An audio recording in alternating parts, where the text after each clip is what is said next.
السلام عليكم ورحمة الله وبركاته.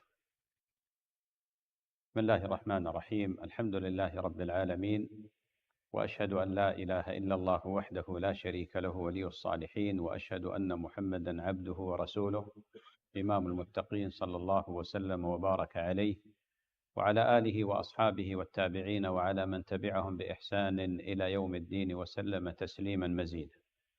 أما بعد، فإنني أحمد الله تعالى وأشكره وأثني عليه الخير كله الذي يسر لإقامة هذه الأمسية في هذا المكان، والذي تعودنا عليه سنويا مع هذه الأجواء الرمضانية والليالي الإيمانية، والتي أسأل الله تعالى أن يجعلنا وإياكم فيها من المقبولين. لا يخفاكم إخواني وأخواتي، كما تقدم أخي بارك الله فيه بهذه المقدمة حول عنوان هذه المحاضرة، وهو الطرق الشرعية في معالجة الهموم والأحزان. ذلك أن طبيعة الدنيا أنها طبيعة فيها مزيج من الفرح والحزن، شيء من هذه المتقابلات. ولذلك سميت الدنيا دنيا، لأنها مشتملة على مثل هذه الأفراح والأتراح والهموم والغموم وشيء من هذا القبيل.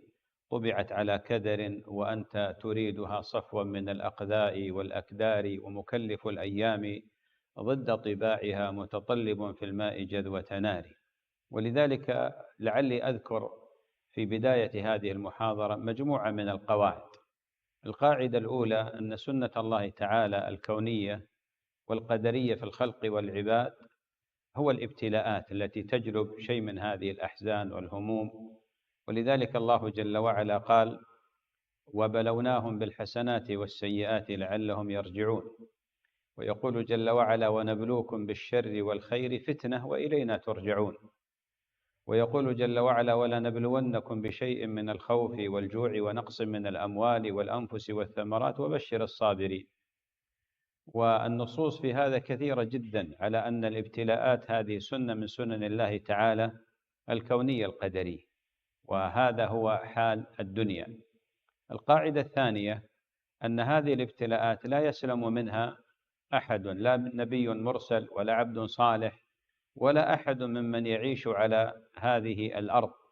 وإذا أردت أن تعرف صدق هذا الأمر فانظر في كتاب الله عز وجل، كيف أن الأنبياء عليهم الصلاة والسلام ما منهم نبي إلا وقد ابتلي الابتلاءات العظيمة التي ربما لم يبتلى بها غيرهم من بقية البشر والناس.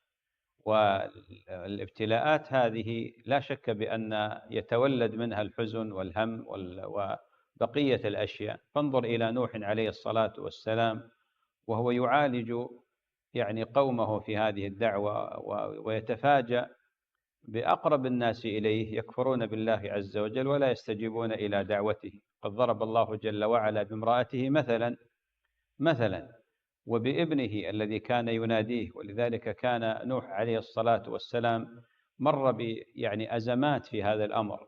إبراهيم عليه الصلاة والسلام أبو الأنبياء أيضا عانى وقاس وواجه من المواجهات العنيفة، خاصة من أقرب الناس إليه. فهذا أبوه آزر يقول: يا إبراهيم لئن لم تنته لأرجمنك واهجرني مليا. قال: سلام عليك سأستغفر لك ربي إنه كان بي حفيا.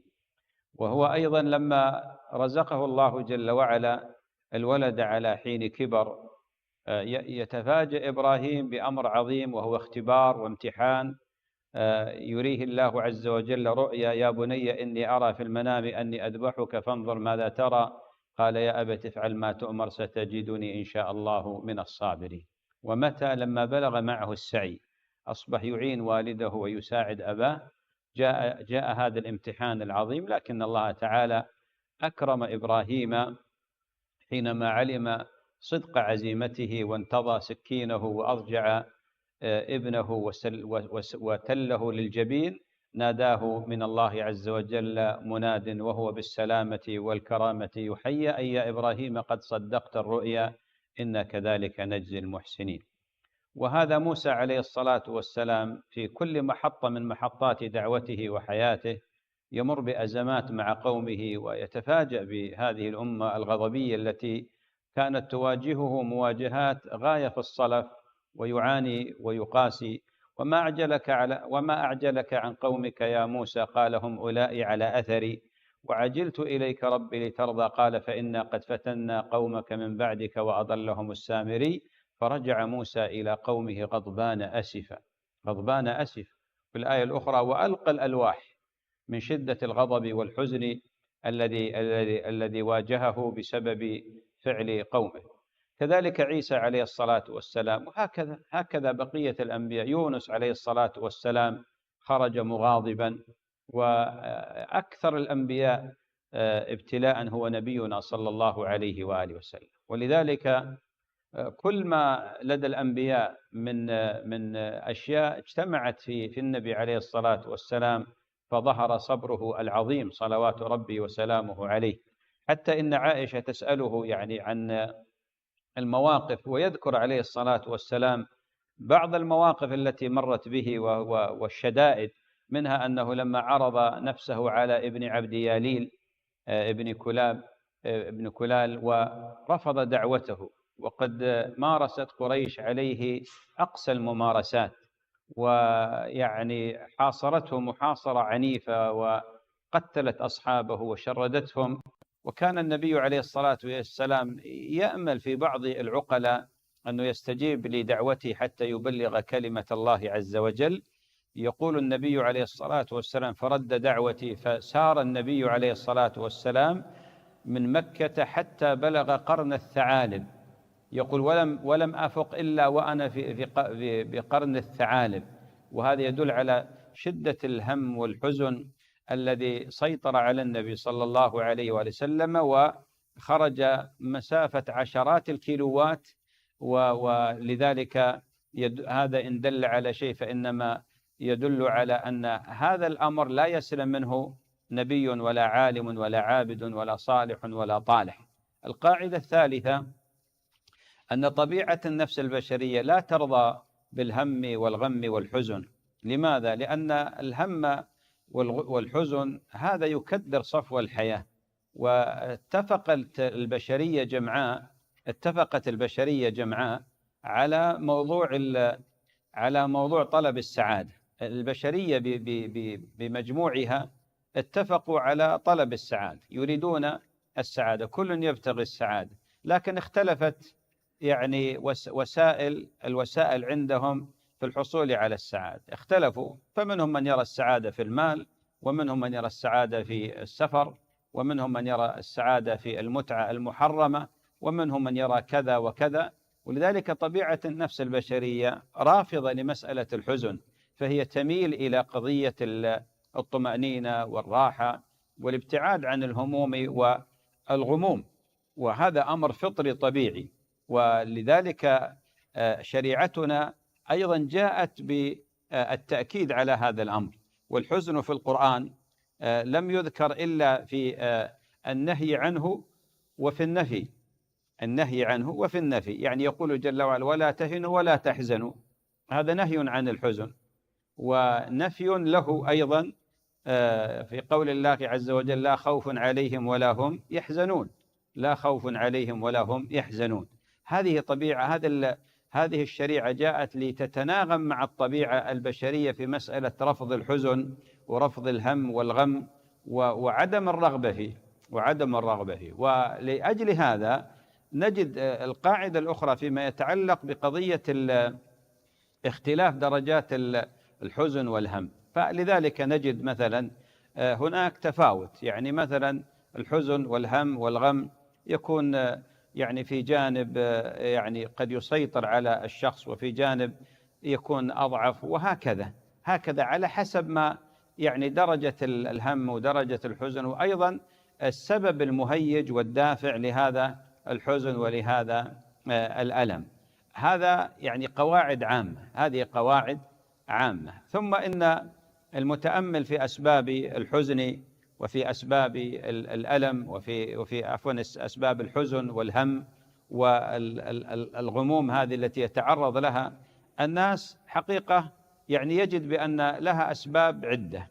أول سبب من الأسباب التي يعني تجلب الأحزان وتجلب الهموم هو فقد الأشياء المحبوبة. فطبيعة النفس البشرية التعلق بهذه المحبوبات، التعلق بهذه المحبوبات، ولذلك قد يفقد الإنسان شيئا محبوبا فيتألم له. هذا شيء فطري طبيعي. النبي عليه الصلاة والسلام لما فقد ابنه إبراهيم ماذا قال؟ قال العين تدمع والقلب يحزن. العين تدمع والقلب يحزن، ولا نقول إلا ما يرضي الرب، وإن على فراقك يا إبراهيم لمحزونون. فمن الناس من يحزن إذا فقد حبيبا أو قريبا مثلا، هذا شيء طبيعي، يحزن له، فيكون هناك هذا الحزن. كذلك فوات المقصود، أحيانا قد يفوت الإنسان شيء من أمور الدنيا فيحزن لذلك. طبيعة النفس البشرية أيضا ميالة إلى الدنيا والإخلاد إليها، وقد يفوت الإنسان شيء من حظوظ الدنيا فيتولد هنا الحزن والهم، وربما سيطر عليه أو كان هما مؤقتا. هذه من الأسباب. ولذلك إذا نظرنا في واقع الأمر في الأسباب نجدها إما حصول مرهوب أو فوات مرغوب. هذا تقريبا اللي يجلب الهموم والأحزان على الإنسان. ولذلك المسلم مطالب بأن لا يبقى في دائرة الحزن، لأن ما من أحد إلا سيدخل هذه الدائرة، دائرة الهم ودائرة الحزن ودائرة القلق. الشريعة جاءت يعني دعت الإنسان أن يبذل الوسائل الشرعية للتخلص من الهموم والأحزان وأن لا يبقى في دائرتها. لذلك نجد مثلا في أبواب عدد المرأة النبي عليه الصلاة والسلام يقول لا يحل لامرأة تؤمن بالله واليوم الآخر أن تحد على ميت فوق 3 إلا على زوج 4 أشهر و10. يعني لا يجوز لامرأة أن تحد على غير زوجها أكثر من 3 أيام، بمعنى تبقى في دائرة الحزن والهم مثلا والقلق. هذا الذي جاءت به الشريعة. وتتنوع في واقع الأمر أسباب الحزن تتنوع، فتجد من الناس مثلا من حزنه بسبب مشكلة أسرية يعاني منها، زوجة مع زوجها أو زوج مع زوجته أو والد مع أولاده أو أولاد مع والديهم مثلا. فهنا تنقدح شرارة الحزن، ربما خيمت على البيت وبقيت فترة من الزمن لا يستطيع الإنسان يتخلص منها، وهذا موجود. من الأسباب أيضا ما يتعلق بقضايا المعاملات مع الآخرين، مع الخلق، سواء مع الجيران أو مع الزملاء، مع الأصدقاء، مع أيضا الرئيس اللي في الإدارة، رئيسك مثلا، أو مع مرؤوسك مثلا. يوجد أحيانا إشكالات معينة، خلافات قد يتولد منها الضيق والحزن والهم. مسألة أخرى أيضا مثلا ما يحصل من الفشل في الحياة. هناك أنواع من الفشل في الحياة تجلب الهم والحزن. فشل في تجارة مثلا، فشل في دراسة، فشل كما ذكرت قبل قليل في الحياة الزوجية مثلا. هذا كله يعني يجلب الهم والحزن على الإنسان. هذا أحد المهيجات للحزن والأسباب الجالبة للحزن والهم وغير ذلك. أيضا الشيطان له دور كبير في قضية إيذاء المسلم، لأن الله تعالى قال إن الشيطان لكم عدو فاتخذوه عدوا. ولذلك يقول الله جل وعلا إنما النجوى من الشيطان ليحزن الذين آمنوا. فالشيطان له دور كبير أيضا في إرسال جنوده من الأحزان والهموم، يقذفها في صدر المؤمن حتى يعيش حالة من الضنك وحالة من الضيق في حياته. هذا أحد الأسباب. من الأسباب أيضا عدم القناعة ليعيشها كثير من الناس، خاصة في زماننا وفي وقتنا. أصبح هناك لدى شريحة كبيرة من الناس تطلع واستشراف إلى ما عند الآخرين وهو ليس بمقدوره القيام به، خاصة فيما يتعلق بالقدرة المالية. فتجد بعض الناس دائما في هم دائم وفي غم مستمر، وسبب ذلك عدم القناعة. هو لم يقنع بما آتاه الله سبحانه وتعالى، ما قنع بما آتاه الله، فيكون هنا يعيش حالة من الحزن، يعيش حالة من الحزن. وهذا لا شك بأنه سبب رئيس، وعلاجه بالضد وهو القناعة. فمن الناس للأسف الشديد من يعيش حالة من الحسد، وحالة من يعني هذه الأمراض، أمراض القلوب، السبب في ذلك عدم قناعته بما آتاه الله سبحانه وتعالى. ولذلك بارك الله فيكم، هذه القواعد وهذه الأسباب كلها تدعونا، خاصة في هذا الوقت الذي كثرت فيه الأزمات النفسية والعقد النفسية، وكثير من الناس يشتكون من هذا الداء، حيث إن يعني نسبته أصبحت كبيرة وتمثل ورم عند كثير من الناس، ويعيشون مثل هذه الأجواء المحزنة والهموم والغموم. أنا لا أتكلم عن الأمراض النفسية، ولا أتكلم عن المشكلات النفسية التي تمثل مرض من الأمراض، وإنما أتكلم على مسائل هذا الحزن والهم الطارئ على الناس، وسببه ما ذكرت. ولذلك من المهم جدا حتى نعالج هذه القضية أن نتخذ الخطوات، خاصة الخطوات الشرعية، لأن من الناس من قد يلجأ إلى خطوات محرمة، مثل ما يحصل عند بعض الناس الذين يعيشون يعني أزمة من الأزمات، يلجأ إلى تعاطي المخدرات مثلا، أو شرب المسكرات والعياذ بالله، أو يلجأ بعضهم إلى الانتحار وإنهاء حياته يستعجل النار. والله تعالى يقول: ولا تقتلوا أنفسكم إن الله كان بكم رحيما. والخطوات هذه العملية هذه هي أسباب شرعية ولله الحمد، جاءت في الكتاب وفي السنة، جاءت في الكتاب والسنة. أهم شيء على الإنسان أن يقوي عقيدة الإيمان بالقدر والرضا بالقضاء، ذلك أن كل ما في هذا الكون إنما هو بقدر الله عز وجل. يقول جل وعلا: وخلق كل شيء فقدره تقديرا. قل جل وعلا: إنا كل شيء خلقناه بقدر. ويقول جل وعلا: فقدرنا فنعم القادرون. فقدرنا فنعم القادرون. النبي عليه الصلاة والسلام لما ذكر أصول الإيمان قال: وأن تؤمن بالقدر خيره وشره. أن تؤمن بالقدر خيره وشره. ولذلك الإيمان بالقدر في واقع الأمر هو قطب رحى بقية الأسباب. وإذا فعلا اعتنى الإنسان بعقيدة الإيمان بالقدر وقواها، أبدا أصبح من أسعد الناس في هذه الدنيا. أسعد الناس في هذه الدنيا من قوى عقيدة الإيمان بالقدر والرضا بالقضاء. لماذا؟ لأن عقيدة الإيمان بالقدر تنبئك أن كل شيء بقدر الله، الخير والشر والصحة والمرض والحرب والسلم والزواج والطلاق والفشل والنجاح، كله بقدر الله عز وجل. فأنت تقف هنا على قنطرة التسليم لله، ولذلك تكون رابط الجأش، ثابت الجنان، ما عندك أي مشكلة. أي يومي من الموت أفر، يوم لا قدر أم يوم قدر، يوم لا قدر لا أرهبه، ومن المقدور لا ينجو الحذر. فلذلك مهم جدا أن الإنسان يعتني بهذه العقيدة، تقوية الإيمان بالقدر المبني على 4 مراتب: العلم والمشيئة، العلم والكتابة والمشيئة والخلق. ولذلك النبي عليه الصلاة والسلام حينما ذكر القدر أضاف إليه فقال: وأن تؤمن بالقدر خيره وشره، خيره وشره من الله سبحانه وتعالى. هذا الأمر الأول، وهذا إذا فعلا حصل أعتقد بأن ما بعده يسير. المسألة الثانية القناعة، والقناعة كنز لا يفنى كما يقول الحكماء. القناعة كنز لا يفنى. والقناعة أن تعلم بأن يعني هي حقيقة نابعة عن الإيمان بالقدر، أن كل شيء بقدر، وأن هذا الرزق الذي أنت تسعى إليه إن كان الله قد قدره لك فسيأتيك، وإن لم يكن مقدر فلن يأتيك.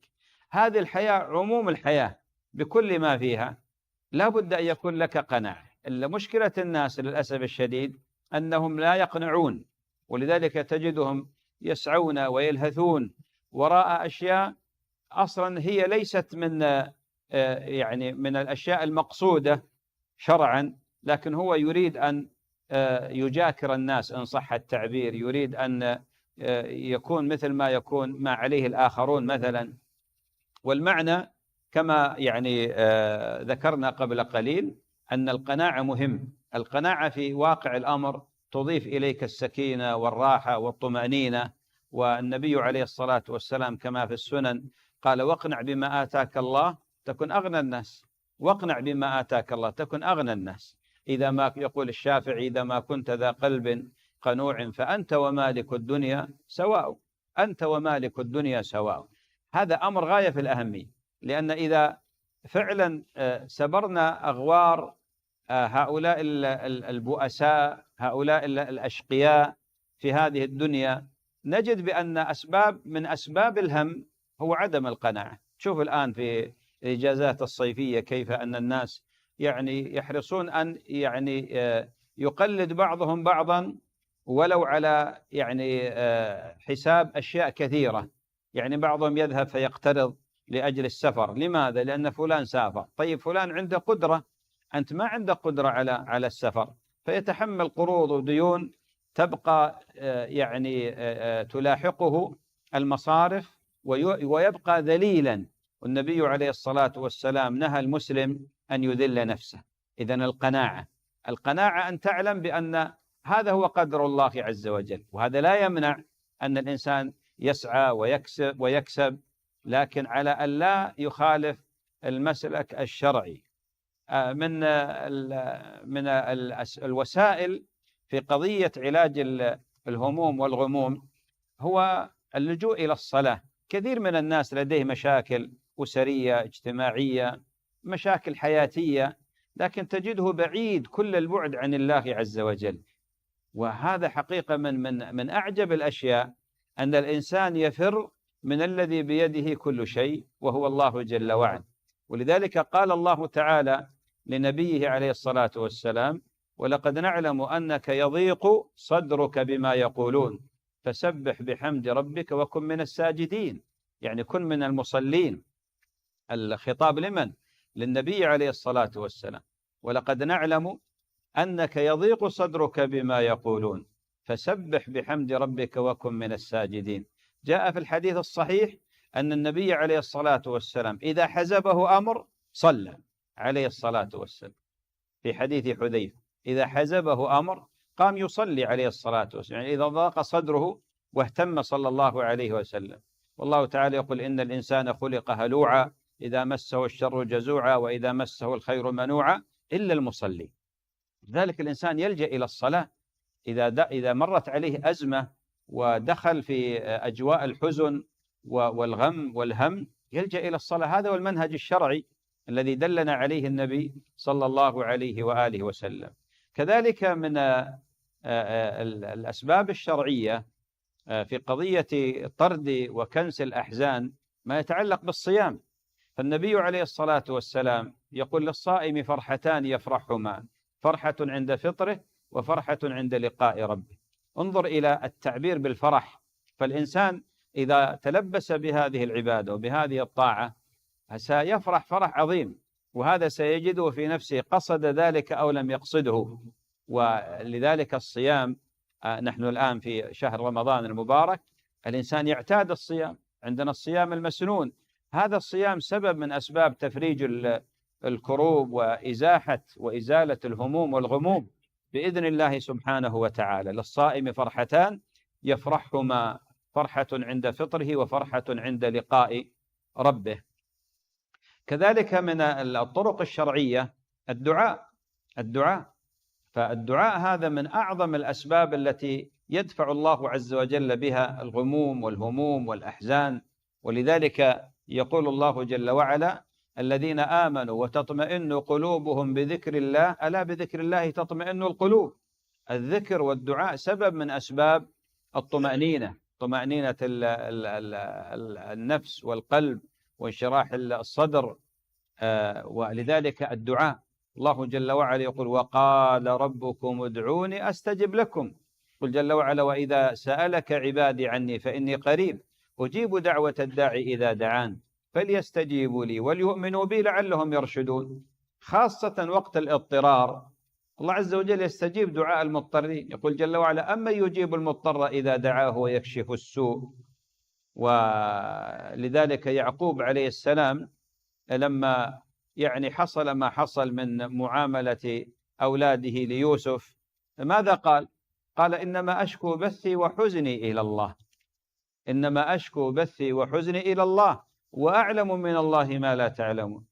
والحزن بلغ به مبلغا أن ابيضت عيناه من الحزن، ولذلك قال: إنما أشكو بثي وحزني إلى الله وأفوض أمري إلى الله. فلذلك الإنسان يدعو الله عز وجل. كثير من الناس في حال الأزمات، حال المصائب، ييبس لسانه عن الدعاء وعن ذكر الله، ييبس لسانه عن الدعاء وعن ذكر الله. والله تعالى يقول: وقال ربكم ادعوني أستجب لكم. بل إن النبي صلى الله عليه وسلم علم أمته أدعية الكرب، أدعية الكرب. يعني لما يقع الإنسان في أزمة وفي كرب وفي هم، يدعو الله عز وجل بهذه الأدعية، منها: الله الله ربي لا أشرك به شيئا. علمه النبي عليه الصلاة والسلام لأسماء بنت عبيس، والعبرة بعموم اللفظ لا بخصوص السبب. هذا الدعاء الكرب. كذلك من أدعية إزالة الهموم هو الدعاء العظيم الذي علمه النبي عليه الصلاة والسلام: اللهم إني عبدك ابن عبدك ابن أمتك ناصيتي بيدك ماض في حكمك عدل في قضاؤك أسألك بكل اسم هو لك سميتها به نفسك أو أنزلته في كتابك أو علمته أحدا من خلقك أو استأثرت به في علم الغيب عندك أن تجعل القرآن ربيع قلبي ونور صدري وجلاء همي وذهاب حزني. يقول النبي عليه الصلاة والسلام: ما دعا بهذا الدعاء أحد إلا أبدل الله تعالى حزنه فرحا. حتى قال الصحابة: يا رسول الله نتعلم ذلك؟ قال: ينبغي لمن قرأه ينبغي لمن كذا أن يتعلم هذا الدعاء. هذا الدعاء عظيم. كذلك لا إله إلا أنت سبحانك، دعوة ذنون ما دعا بها مكروب إلا استجاب الله تعالى دعاءه. لا إله إلا أنت سبحانك إني كنت من الظالمين. هذه دعوة عظيمة. يقول النبي عليه الصلاة والسلام: ما دعا بها أحد، ما دعا بها مكروب إلا استجاب الله تعالى دعاءه. أيضا برحمتك أستغيث لا إله إلا أنت. وهناك أدعية كثيرة ثابتة في سنة النبي صلى الله عليه وآله وسلم. هذه من الطرق الشرعية في معالجة الحزن وفي معالجة في كنس الهموم والغموم والأحزان بإذن الله سبحانه وتعالى. كذلك من الطرق الشرعية ما يتعلق ببذل المعروف والإحسان. ولذلك شكى رجل إلى النبي صلى الله عليه وسلم، شكى له ضيق في صدره، يعني يجد وحشة في صدره وضيق في صدره. النبي عليه الصلاة والسلام قال: أطعم المسكين وامسح رأس اليتيم، أطعم المسكين وامسح رأس اليتيم. فهذا فيه نفع متعدي، يعني وهو يسير. يعني أطعم المسكين، أطعمه، ولم يقل أطعمه بالشيء الفلاني، وإنما بما يتيسر. وامسح رأس اليتيم، المشاركة المشاعرية إن صح التعبير. هذا اليتيم الذي فقد الأب يحتاج يد حانية، يحتاج من يربت على كتفيه يطمئنه على أن له سند بعد الله سبحانه وتعالى. ولذلك الحمد لله الآن عندنا جمعيات وعندنا جهات ممكن الإنسان يشارك في عمل تطوعي مع هذه الجهات الرسمية ولله الحمد والخيرية. هذا سبب من أسباب تفريج هذه الكروب وهذه الأحزان التي يمر بها الإنسان. أيضا من الطرق الشرعية مسألة الصبر. الصبر هذا يعني من أعظم الأخلاق، بل هو من أعظم مقامات العبودية لله عز وجل. ولذلك الله عز وجل ذكر الصبر في القرآن كثيرا: والله مع الصابرين ويحب الصابرين. ويقول جل وعلا إنما يوفى الصابرون أجرهم بغير حساب. أجرهم بغير حساب. الصبر هذا مهم جدا في حياة الإنسان، لأن الإنسان يعيش في واقع الأمر في معركة مع النفس، معركة مع الهوى، مع الشيطان، مع الدنيا. يعني أعداء ترمي بسهامها من كل جهة على الإنسان، لكن إذا تدرع بالصبر واتخذه أيضا مطية وصل إلى المقصود بإذن الله تعالى. والصبر ضياء، الصبر ضياء. والصبر ما سمي صبرا إلا لمرارته، لأن الصبر مر. فلذلك عندما يصبر الإنسان يتجاوز هذه الأشياء وينعتق ولله الحمد من هذه الهموم والأحزان وهذه الغموم.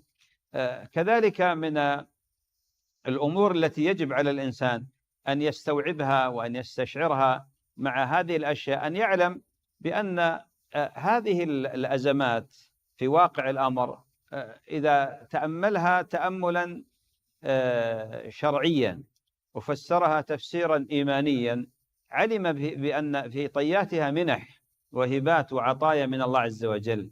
ولذلك الله جل وعلا يقول وعسى أن تكرهوا شيئا وهو خير لكم، وعسى أن تحبوا شيئا وهو شر لكم، والله يعلم وأنتم لا تعلمون.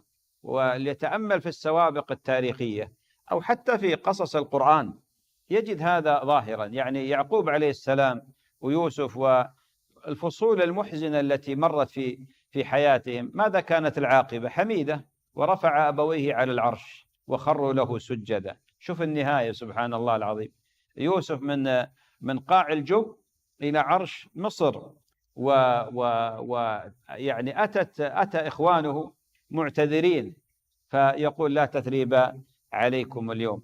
عائشة رضي الله عنها التي ابتليت، التي قذف بيت النبي عليه الصلاة والسلام في حادثة الإفك المعروفة، يعني قصة الإفك التي جاء ذكرها في سورة النور. عائشة بقيت أيام يعني وصل بها الحزن والهم، وهذا شيء طبيعي يتعلق في عرضها وفي عرض رسول الله صلى الله عليه وسلم. ماذا كانت تقول؟ شوف العاقبة الحميدة، هذا الابتلاء وهذا الحزن الذي تعرضت له، يعني كانت العاقبة حميدة. كانت تقول والله إني لأحقر في نفسي أن ينزل الله في قرآنا، كنت أظن أن الله يري نبيه رؤيا، فنزلت تبرئتها من الله عز وجل في آيات في سورة النور تتلى إلى يوم القيامة، شهادة لهذه البتول رضي الله عنها وأرضاها. فدائما الإنسان لا بد أن يفسر ما يحصل له تفسير إيماني، وأن يعلم بأن الله تعالى إنما أراد خيرا. وهذه الابتلاءات هي مجرد غربلة للإنسان، والله تعالى قد يكون خبأ لهذا الإنسان خيرا، وهكذا يعيش المؤمن مع هذه الأمور. يعني طريقة أخرى أيضا من الطرق الشرعية مسألة الوقوف على حقيقة الحياة. الحياة هذه في واقع الأمر هي حياة معدودة بالنسبة للإنسان، إنما نعد لهم عدا. ولذلك الحياة الدنيا الإنسان لا يمكن أن يخلد فيه، وإنما هي دار ممر وليست دار مقر. هذه الدنيا ليست بدار إقامة ولا محل بقاء، وإنما هي ممر يعبر فيه الإنسان إلى دار أبدية سرمدية. يعني سمعتم أحدا خلد في هذه الدنيا؟ أبدا. النبي عليه الصلاة والسلام أشرف الخلق وسيد الخلق توفاه الله عز وجل، إنك ميت وإنهم ميتون. جل وعلا وما محمد إلا رسول قد خلت من قبله الرسل أفإن مات أو قتل انقلبتم على أعقابكم. تذكر يعني معرفة حقيقة الحياة وتذكر الموت بالمجزوم المحقق بأنه يعني يجعل صدر الإنسان فسيحا رحبا، ويعيش الإنسان في واقع الأمر في حالة من السعة. ولذلك جاء في الحديث الصحيح عن النبي صلى الله عليه وسلم أنه قال ما تذكر أحد الموت في ضيق إلا وسعه، ولا في سعة من الدنيا إلا ضيقها.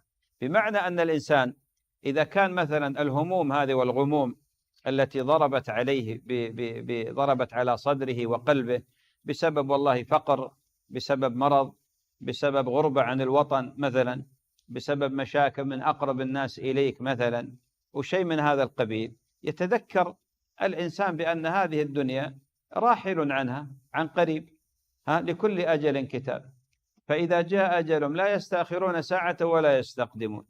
هذه حقيقة الدنيا. فلذلك تذكر الموت دائما على عكس ما يفهم بعض الناس. بعض الناس يقول تذكر الموت يضيق الصدر، لا، هذه حقيقة. لماذا نتعامى عنها؟ يعني هل أحد استطاع أن يدفع الموت بماله بسلطانه بقوته؟ أبدا أبدا. هذا فرعون الذي قال أنا ربكم الأعلى ما علمت لكم من إله غيري، مات. ولذلك ما في الأنبياء أشرف الخلق ماتوا. فالتذكر الموت حقيقة يخفف من الاندفاع نحو هذه الدنيا والتهارش عليها والتكالب عليها الذي يجلب مثل هذه الهموم والأحزان. النفس تبكي على الدنيا وقد علمت أن السعادة فيها ترك ما فيها، لا دار للمرء بعد الموت يسكنها إلا التي كان قبل الموت يبنيها، فإن بناها بخير طاب مسكنه وإن بناها بشر خاب بانيها. أموالنا لذوي الميراث نجمعها ودورنا لخراب الدهر نبنيها، فاعمل لدار غدا رضوان خازنها الجار أحمد والرحمن بانيها قصورها ذهب والمسك طينتها والزعفران حشيش نابت فيها. هذا لا شك بأنه يساعد الإنسان على أنه يقول يحتقر الدنيا. الآن أغلب الأحزان والهموم ويعني الإشكالات والأزمات اللي يتعرض لها الإنسان هي قضية الدنيا. شوف بعض الناس الآن إذا راح يشيع جنازة وراح المقبرة يرجع في حالة من الهدوء والسكينة وينظر إلى الدنيا نظر ازدراء، وأن والله الدنيا ما تسوى، وشوف هذا فلان الغني وهذا فلان اللي كذا، يرجع. لكن سبحان الله ينسى. لذلك الإنسان دائما، النبي عليه الصلاة والسلام كان يقول زوروا المقابر فإنها تذكركم الآخرة، وكان يقول اذكروا هذه اللذات فإنه ما ذكر في ضيق إلا وسع وما ذكر في سعة إلا ضيق. هذه أحاديث النبي عليه الصلاة والسلام الناصح الأمين الذي يوجهنا إلى ما فيه سعادتنا في الدارين. كذلك العمل الصالح، الإنسان ينبغي له أن يكون له عمل صالح. أنا لا أتكلم عن الفرائض، الفرائض هذه أمر مفروغ منه، لكن لابد أن يكون لك عمل صالح. وكلما كان عملك الصالح خبيئة بينك وبين الله فهو أكمل وأفضل. والأعمال الصالحة لا حصر لها ولا عد لها، فالإنسان يعني يباشر الأعمال الصالحة ويبادر إليها. قل جل وعلا من عمل صالحا من ذكر أو أنثى وهو مؤمن فلنحيينه حياة طيبة ونجزينهم أجرهم بأحسن ما كانوا يعملون. الطرق في واقع الأمر يعني كثيرة، ومنها أيضا يعني هذا أذكره خاصة في الهموم التي قد يكون سببها يعني إشكالات ويطلب الإنسان حلولا.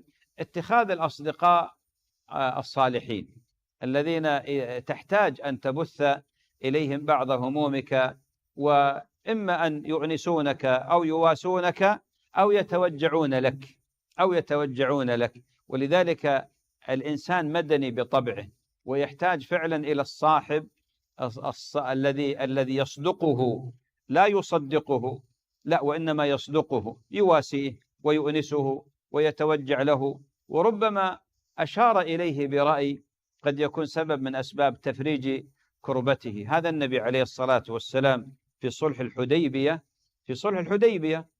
دخل على أم سلمة وكان غضبانا عليه الصلاة والسلام، والسبب في ذلك أنه أمر الصحابة أن يحلقوا رؤوسهم وما حلقوا، يعني كان عندهم أمل أن ينزل قرآن أو شيء من هذا القبيل. فأشارت إليه رضي الله عنه، قالت يا رسول الله إذا أردت أن يحلقوا فاخرج واحلق أمامهم.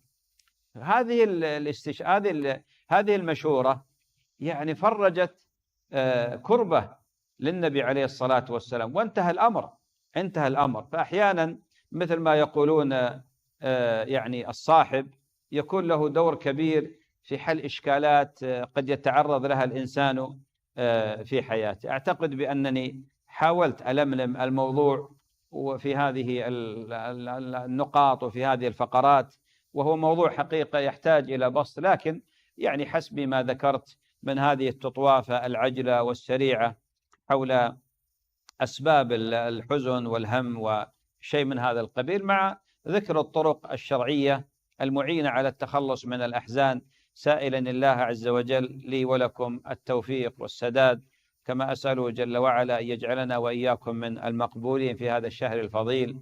وشكري لمجلس ضاحية الحمرية على ترتيب هذا اللقاء، الشكر للإدارة، جميع الكوكب العاملة في هذا المجلس، لي منهم الشكر والتقدير، والشكر لكم أيضا على الحضور والاستماع والإصغاء.